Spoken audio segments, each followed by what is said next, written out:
Hi viewers, இன்னைக்கு சிகப்பரிசியில் எப்படி வந்து தோசை மாவு ரெடி பண்ணுறதுன்னு சொல்லிட்டு பார்க்கலாம். சிகப்பரிசி வந்து ரொம்ப ஹெல்த்தியான ஒரு ஃபுட்டு. இதில் வந்து 1 டம்ளர் அளவு வந்து சிகப்பரிசி எடுத்திருக்கேன். அதே அளவு வந்து பச்சரிசி எடுத்துக்கலாம். அதில் 1/2 டம்ளர் வந்து உளுந்து, கருப்பு உளுந்து இருந்தால் ஆட் பண்ணிக்கலாம். ரொம்ப ஹெல்த்தியாக இருக்கும்.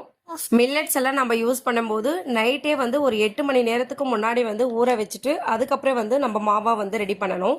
அதனால வந்து நைட் வந்து ஒரு 10 மணிக்கு வந்து ஊற வச்சுட்டேன். அரிசி உளுந்து எல்லாமே சேர்த்து ஊற வச்சுட்டேன். மார்னிங் வந்து பார்க்கலாம். மார்னிங் பார்க்கும்போது பாருங்க நல்லா வந்து ஊறி வந்திருக்கு.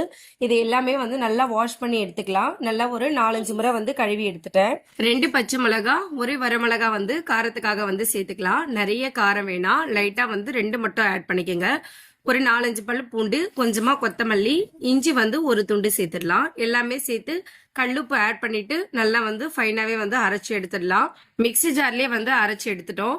இது வந்து மிஷின்ல கொடுத்து கிரைண்டர்ல கொடுத்து தான் நம்ம அரைக்கணும்னு சொல்லிட்டு இல்லை, நம்ம வீட்லயே வந்து மிக்சி ஜார்ல பெரிய மிக்சி ஜார்ல போட்டே வந்து அரைச்சிடலாம். நல்லா வந்து நம்ம எப்படி தோசை மாவுக்கு எந்த அளவு சாஃப்டா வந்து அரைச்சி எடுப்போமோ அதே மாதிரி வந்து அரைச்சி எடுத்துக்குங்க. இதுல சிகப்பரிசி சேர்க்கறதுனால ராகி மாவு பதத்துக்கு இருக்கும். ஆனா தோசை வந்து பாத்தீங்கன்னா நல்லா வந்து மொறுமொறுப்பாவும் செய்யலாம், இல்லைன்னா நம்மளுக்கு சாஃப்டா வேணும்னாலும் செய்யலாம். மாவு எல்லாத்தையுமே வந்து நல்லா ஒன்னா கலந்து விட்டு ஒரு 1 hour வந்து அப்படியே மூடி போட்டு வச்சிடலாம். நைட்டு மீதி இருந்த சாதத்துல வந்து தண்ணி ஊற்றி வச்சிருக்கோம் பழைய கஞ்சி குடிக்கிறதுக்காக. இன்னைக்கு வந்து ரொம்ப ஹெல்த்தியா சாப்பிடணும். வீக்லி ஒன்ஸாவது வந்து கொஞ்சம் வந்து நம்ம இந்த மாதிரி ஃபுட்டெல்லாம் எடுத்துக்கணுன்றதுக்காக சிகப்பரிசி தோசையும் பழைய கஞ்சியும் தான் வந்து வச்சிருக்கோம்.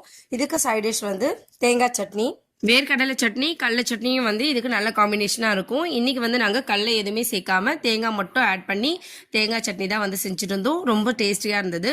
சிகப்பரிசி தோசை வந்து ரொம்ப ஹெல்த்தியான ஒரு தோசை.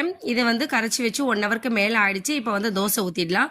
நார்மலாக நம்ம அரிசி மாவில் செய்கிற தோசை செய்யறதுக்கு வந்து ஒரு 3 minutes இருந்தால் போதும். ஆனால் இந்த அரிசியில் செய்கிற தோசை வந்து வேகிறதுக்கு ஒரு 5 நிமிஷம் போல் ஆகும். நல்லா வந்து ஃபுல்லாக உள்ளெல்லாம் வந்து வெந்து வரணும். அதனால வந்து கொஞ்சம் லேட்டா தான் வந்து குக் ஆகி வரும்.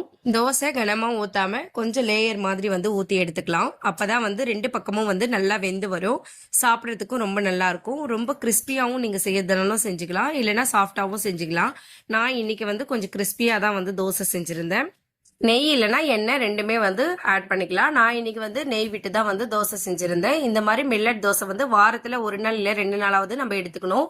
நாங்க வந்து சாட்டர்டே சண்டேஸ்ல மட்டும் வந்து சாப்பிடுற மாதிரி பார்த்துப்போம். அன்னைக்கு தான் வந்து எல்லாருமே வீட்டுல ஃப்ரீயா இருக்கிறதுனால வந்து சாட்டர்டே இல்லைன்னா சண்டே இந்த 2 நாள்ல ஏதாவது ஒரு நாள் வந்து மில்லட் தோசை வந்து ரெடி பண்ணிக்குவோம். இன்னைக்கு எங்களோட மார்னிங் பிரேக்ஃபாஸ்ட் வந்து சிகப்பரிசி தோசையும் தேங்காய் சட்னி பழைய கஞ்சி. இவ்வளவுதான் இன்னைக்கு எங்களோட பிரேக்ஃபாஸ்ட். உங்க வீட்டுல என்ன பிரேக்ஃபாஸ்ட்னு சொல்லிட்டு கமெண்ட் பண்ணுங்க. தேங்க்யூ.